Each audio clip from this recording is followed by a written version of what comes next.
سلام و درود.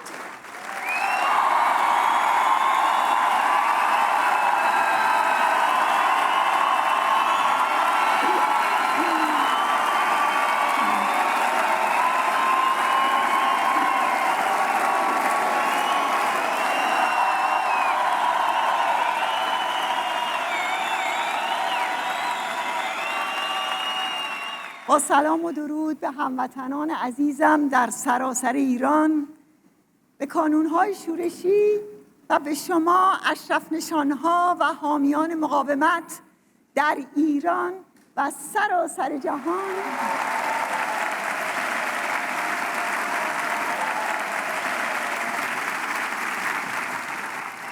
دوستان، قانونگذاران و شخصیت‌های مدافع آزادی از کشورهای مختلف که ما را میشنوید، ایران آزاد که به پیشوازش آمده اید در شعله‌های فروزان قیام‌ها، در کوران شکست‌های رژیم ولایت فقیه و در اعتلاع جایگزین دموکراتیک در حال قد برافراشتن است.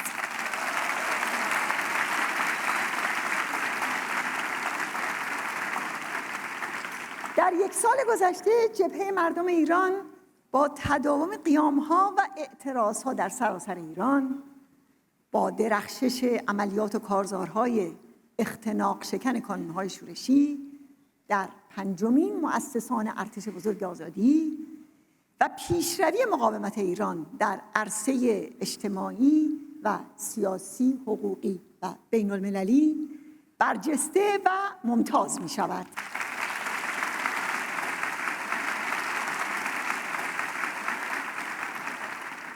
امروز می‌خواهم در یک نگاه وسیع‌تر به جبهه دشمنان مردم ایران بپردازم که به روشنی دوران پایانی رژیم را نشان می‌دهد.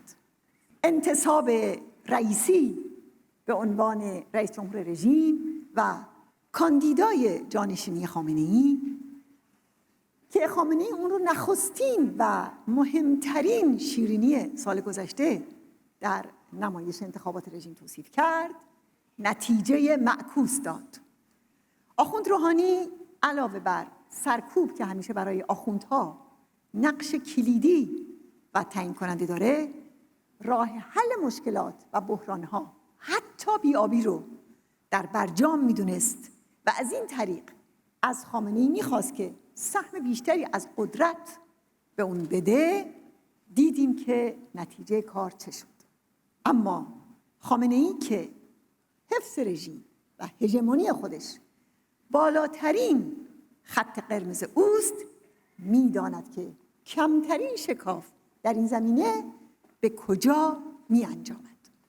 بنابراین راه حل را در یک دست کردن رژیمش می‌دانست. اون با بازی موش و گربه در موضوع هسته‌ای تا رسیدن به بمب اتم به عنوان ضامن بقای دیکتاتوری دینی مذاکرات رو کش میده. خامنه‌ای 2 سال بود از دولت جوان حزب اللهی صحبت میکرد و اون رو راه حل بحرانهای داخلی و خارجی رژیمش میدونست.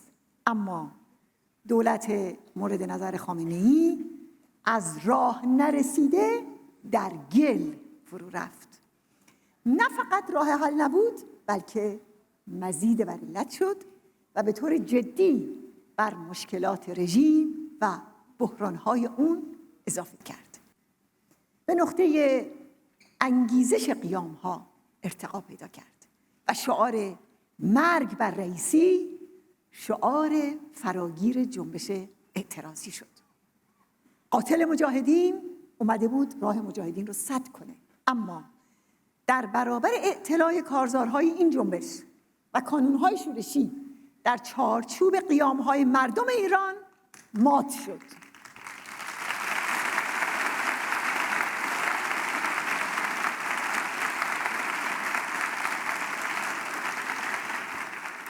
در یک کلام آوردن رئیسی که قرار بود پروژه بقای رژیم باشه، دکل سرنگونی حکومت ولایت فقیه رو ظاهر کرد و به قول مسعود بارزترین شاخص دوران سرنگونی این رژیم شد.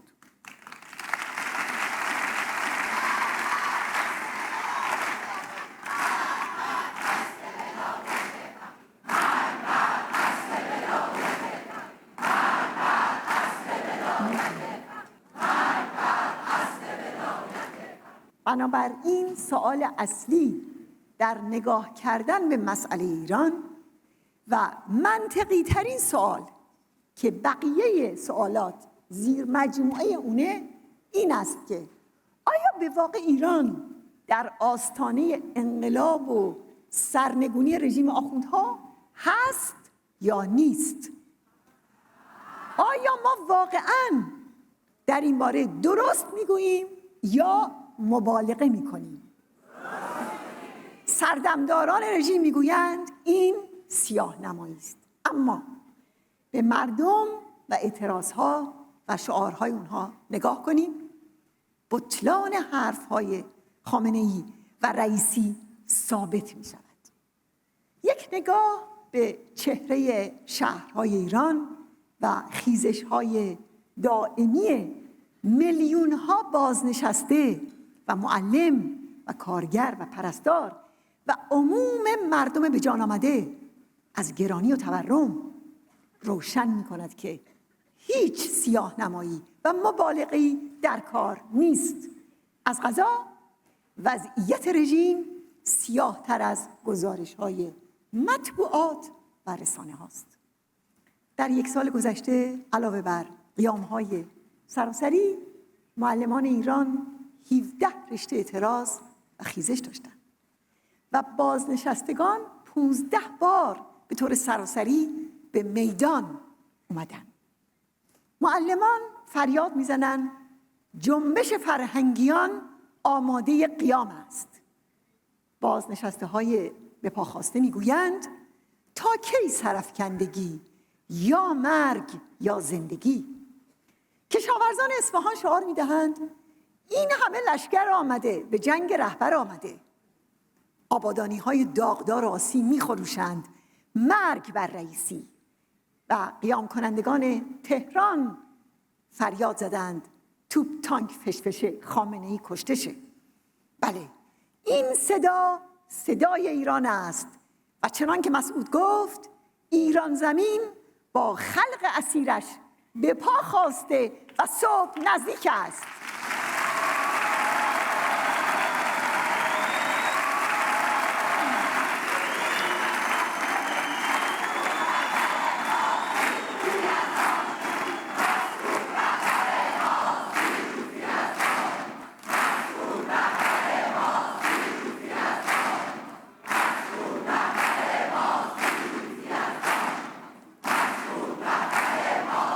درود.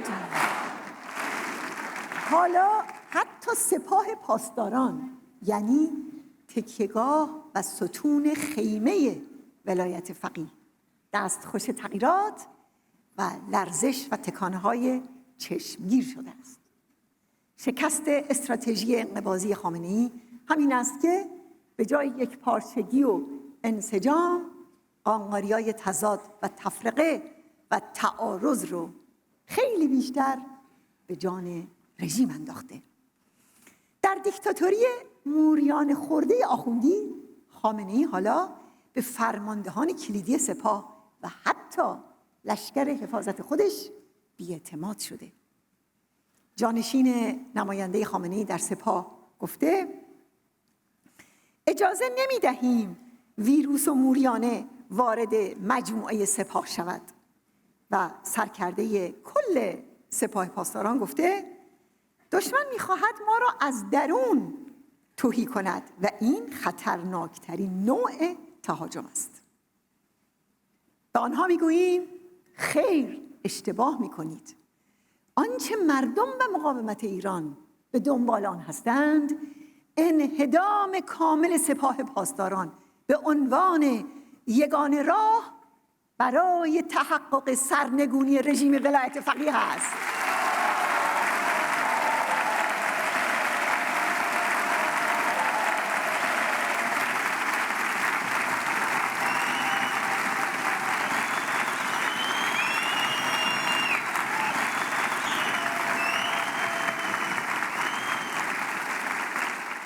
حال زار و نزار سپاه پاسداران این است: یک اختاپوس و هیولای خوناشام که در باطلاق جنایت‌های 40 سالش گرفتار شده، اما کماکان با تمام امکانات و توان سد راه آزادی مردم ایران است. راستی چاره کار چیست؟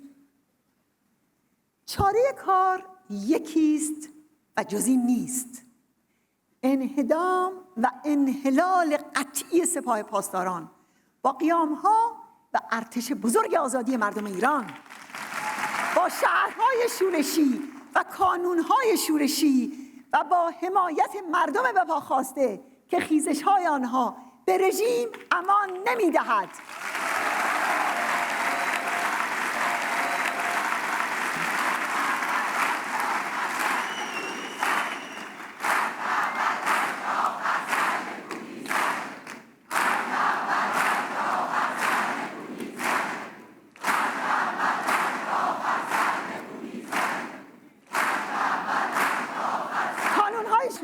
از 30 خرداد سال 1400 تا 30 خرداد امسال برای هموار کردن راه قیام‌ها بیش از 2350 کارزار ضد اختناق رو در سراسر ایران انجام دادند که 85% اون موفق بوده.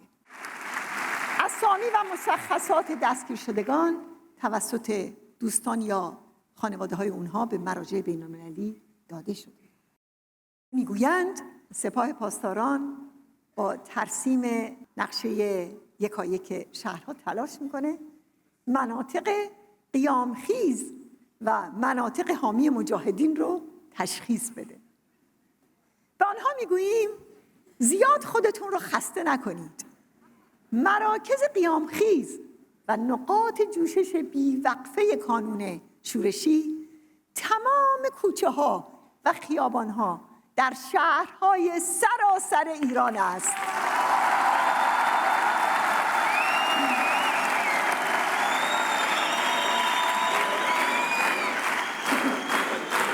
بله، درود به کانونهای شورشی. 1 ماه پیش خامنه‌ای به جلادان قضایی دلداری میداد که همونطور که در سال 60 در برابر جنگ مجاهدین در تهران دوام آوردند، امسال را هم سپری می‌کنند و به گفته اون خداوند سال 1401 همان خداوند سال 1360 است. بله، بت خدای شما که همان بت خدای شلاق و اعدام و چپاول و قتل عام است، البته که همان است که بود. اما از آن سال تا امسال مردم و مقاومت ما برای به دست آوردن آزادی 1000 بار مصممتر و آبدیده تر شده اند و خدای خلق قهرمان ایران نابودی شما را اراده کرده است.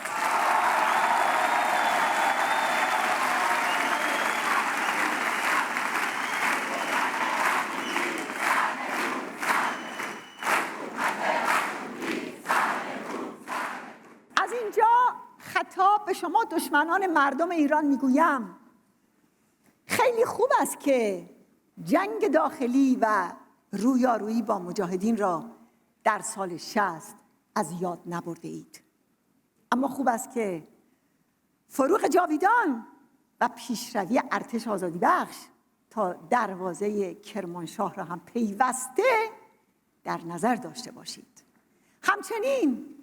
همچنین عاشورای سال 88 که قیام کنندگان رزماور و مجاهد تا نزدیکی بیت العنکبوت رسیدند را هرگز از یاد نبرید. هیچ روزی هم از کابوس قیام 98 بیرون نیایید. ضمناً می توانید هر روز با یک دور تسبیح ریایی به تعداد دفعاتی که از سرنگونی جان به در برده اید بت خدای شکنجهگر خود را شکر کنید.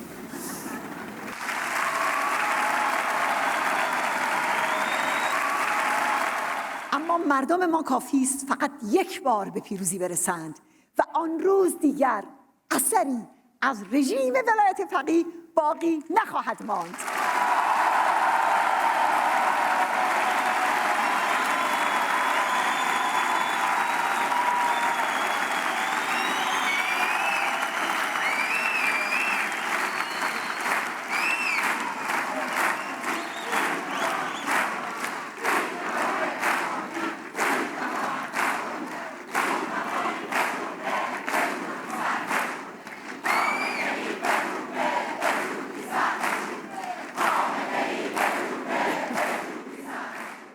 هموطنان، پروژه رئیسی جلاد که خامنه‌ای حل المسائل خودش رو در اون جستجو می‌کرد شکست خورد.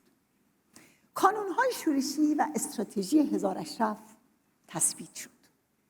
دسیسه وزارت بدنام در ماجرای دستگیری یکی از دژخیمان قتل عام در سوئد برای هویت زدایی و مصادره جنبش دادخواهی، اون هم با همون الگوی سرقت انقلاب ضد سلطنتی شکست خورد و بر سر کل رژیم آوار شد و جهانیان دیدند که یکی از قاتلین مجاهدین و مبارزین به اشد مجازات محکوم شد. در موضوع اتمی هم خامنه‌ای نمیتواند خود را از دور باطل برجام بیرون بکشد. در بنبست کامل است و از هر طرف که برود بازنده نخستین است و اگر به سیاست 18 ماه اخیر ادامه دهد در سراشیب سرنگونی است. حالا دیگر با رئیسی وارد مرحله‌ای شدیم که حتی بمب اتمی هم نمیتواند این رژیم را نجات بدهد. قدرت انفجاری مردم ایران از بمب اتمی هم بسا بیشتر است.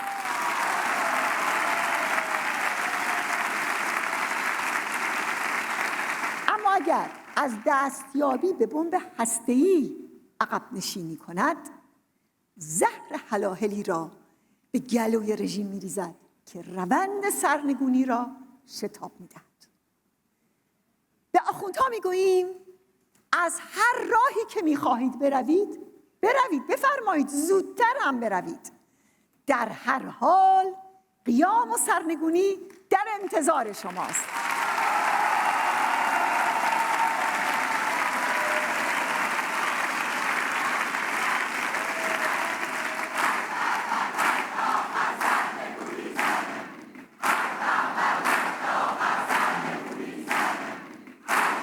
فقط توصیه می‌کنیم که هوای تیم مذاکره کننده خودتون رو داشته باشید و چند نماینده ولی فقیه و گله پاسدار از حفاظت اطلاعات با اونها همراه کنید تا ناچار نشوید مثل تیم‌های قبلی به جرم جاسوسی اونها رو دستگیر و زندانی کنید.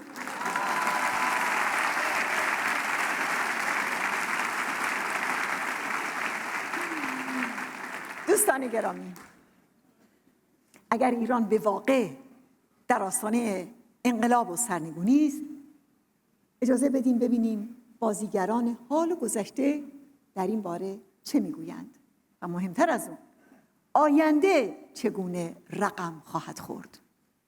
شیخ میگوید نمیتوان و نباید سرنگون کرد. شاه میگوید مرا هم که سرنگون کردید اشتباه کردید. بیهوده دنبال دموکراسی و حقوق بشر به جز در لفاظی ها نگردید. بله، هدف پاسیو کردن و به انحراف کشاندن قیام ها و تفرقه اندازی است. بنابراین از هر کس و هر گروه برای روشن شدن ماهیتشون باید پرسید. بالاخره سرنگونی تمامیت رژیم ولایت فقیه آری یا خیر؟ از آنها باید پرسید با کدام یک از این دو موافقند؟ با انحلال سپاه پاسداران یا همدستی با سپاه پاسداران؟ بپرسید که آیا جنایت‌ها و اعدام‌ها و سرکوب دیکتاتوری سلطنتی را محکوم میکنند و از آن فاصله میگیرند یا خیر؟ همچنین از هر کس که ادعای جایگزینی و آلترناتیو موروثی و غیر موروثی دارد باید پرسید تا به حال چه میکرد و پرونده و سابقه سیاسی و مبارزاتی اون چیست؟ تا به حال چه بهایی داده؟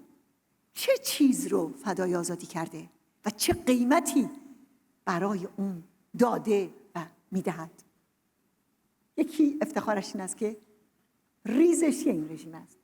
دیگری مفتخر است که قبلا اصلاح طلب قلابی بوده یا از تحکیم وحدت اخراجش کردند. و سومی مدعی است که او آن است که خون پدر و پدر بزرگ دیکتاتور و قاتل در رگ او جاری است. شعارشان بازگشت به دیکتاتوری سلطنتی است. در این حال سرنخ‌هایشان در خیابان پاسداران یا خیابان پاستور است.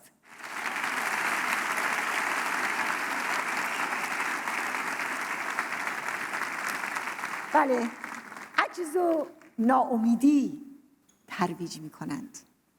حاصل رنج و خون 100 ساله رو که در مجاهدین و در جایگزین دموکراتیک شورای ملی مقاومت ذخیره شده نادیده میگیرند تا ادامه رژیم ولایت فقیه رو توجیه کنند.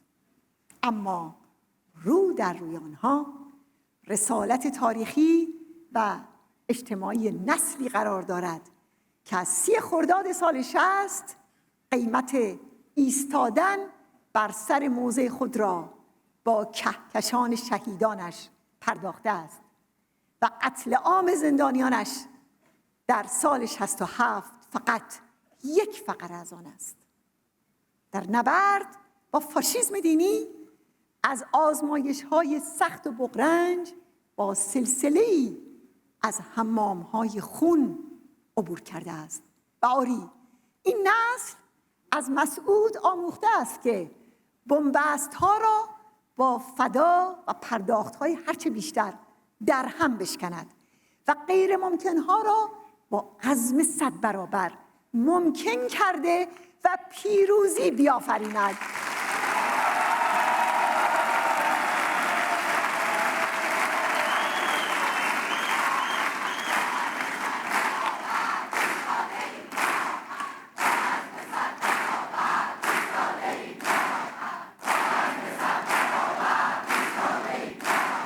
حالا نمونه اوکراین در مقابل ماست. 5 ماه پر از آتش و خون گذشته است و همه می‌بینند که تاریخ 77 ساله بعد از جنگ جهانی دوم ورق خورده و مردم و نمایندگان و رهبری این کشور با احیای سنت فدا و پرداخت بها به آموزگار اروپا تبدیل شده است. ارزش‌های انسانی و آرمانی که روی آنها خاک پاشیده شده بود یکی بعد از دیگری احیا می شود. بله، شورشگران امروز در اوکراین سازندگان تاریخ فردا هستند. هیچ کس از یاد نخواهد برد که آنها سلاح به دست گرفتند و جنگیدند و مقاومت خود را فارغ از نتیجه در کوتاه مدت هر چه که میخواهد باشد جاودانه کردند. برای آنها و هیئت اوکراین که در اینجاست برمیخیزیم و کف میزنیم.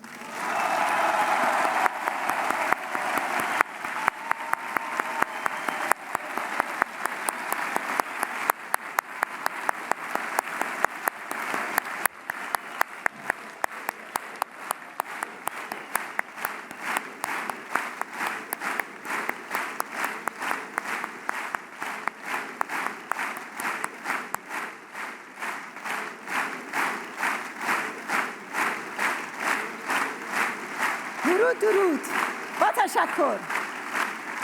حالا یک لحظه تصور کنیم که اگر مقاومت اوکراین نبود و اگر آنها بر نمیخواستند و نمی ایستادند چه میشد؟ راستی سرنوشت خودشون و سرنوشت اروپا چگونه رقم میخورد. این همان سوالی است که مقاومت ما نیز از 40 سال پیش با اون روبرو بوده. راز مقاومت ما هم عشق و پرداختگری است. عشق به آزادی و رهایی مردم ایران. این سرچشمه قدرت لایزال انسان است. ایمان به پیروزی از اینجا برمیخیزد. از اینجاست که قدرت تهاجم به اختناق و سرکوب در رگان تمام خلق جاری می شود.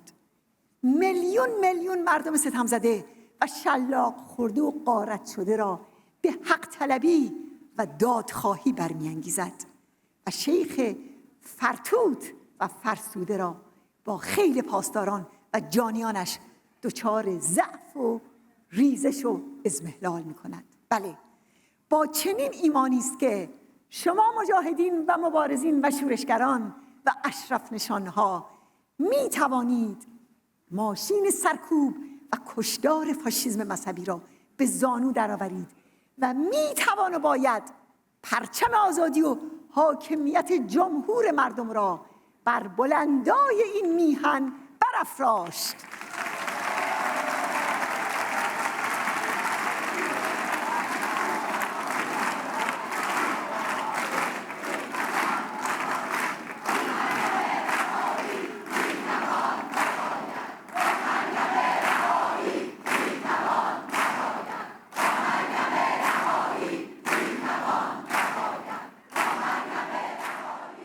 راستی آیا این میتوان و باید یک شعار و ادعاست یا واقعیت پیدا میکند؟ آیا مختص نخبگان است یا مختص انتخابگران؟ از اینجا در هر کجا و در ایران ستم زده که صدای مرا میشنوید میپرسم آیا شما جزو انتخاب کنندگان این مسیر و این راه و رسم رهایی بخش هستید و قیمت آن را می دهید؟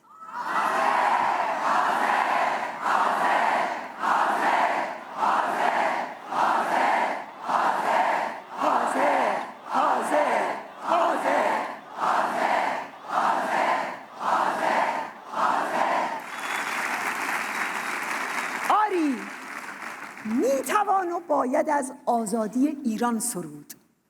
میتوان با آرمانی بی غروب قلعه شبگستران را تا ابد ویران نمود. میتوان و باید از آزادی ایران سرود. بله، میتوان و باید از آزادی ایران سرود. بله، ما آمدیم که امیدها و باورها را شکوفا کنیم تا دیوار اختناق در هم بشکند، تا راه سرنگونی استبداد دینی گشوده شود، تا آزادی و جمهوری و دموکراسی و برابری در ایران زمین برپا شود. ما رسالت بزرگ خود را که انتقال حاکمیت به جمهور مردم ایران است به هر قیمت به پیروزی میرسانیم.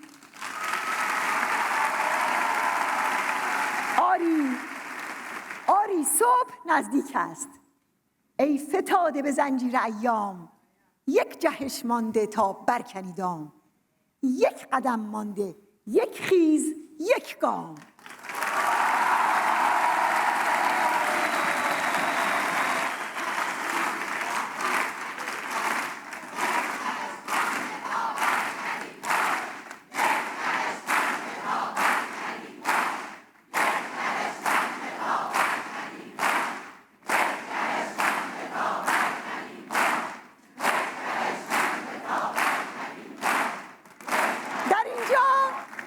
هموطنان، به ویژه جوانان دلیر را به حمایت از کانونها و شهرهای شورشی و مردم به پا خواسته فرا می‌خوانیم و از جهان می‌خواهم که نبرد شورشگران با سپاه تروریستی پاسداران را برای سرنگونی استبداد دینی به رسمیت بشناسد.